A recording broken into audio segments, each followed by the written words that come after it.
মূলত ইগোতে লেগেছে। প্রধানমন্ত্রী একই সাথে দলীয় প্রধান থাকতে পারবেন না, এটা ইগোতে আঘাত লাগারই কথা, যে যিনি দলের প্রধান থাকবেন ইনি সরকারের প্রধান হতে পারবেন না। এটা যেহেতু ওনারা ধরেই নিচ্ছেন ওনারা প্রাইম মিনিস্টার হবেন, দেশ চালাবেন, সুতরাং তাদের সামনে এটা সাংঘাতিক হার্টের মধ্যে হিট লাগারই কথা। তত্ত্বাবধায়ক সরকার ব্যবস্থার চতুর্থ অপশনে ওনারা ডিসেন্ডিং দিয়েছেন। বাছাই প্রক্রিয়া 1, বাছাই প্রক্রিয়া 2, বাছাই প্রক্রিয়া 3 থেকে ডিসেন্ডিং দিয়েছেন, চতুর্থ বলছেন ঠিক আছে।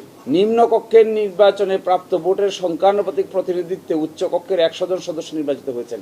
31 দফায় বিএনপি বলেছে তারা দ্বিকক্ষ বিশিষ্ট পার্লামেন্ট চায়, এবং আরো আগে বলেছে। এখন এসে অ্যাড হয়েছে দ্বিকক্ষ বিশিষ্ট পার্লামেন্টের উচ্চ কক্ষটা রিপ্রেজেন্টেটিভ সিস্টেমে হবে আর নিচেরটা এইভাবে থাকবে। এটা আর চায় না, কারণ এটা করলে পরে উচ্চ কক্ষের মধ্যে এক ধরনের ব্যালেন্স তৈরি হয়।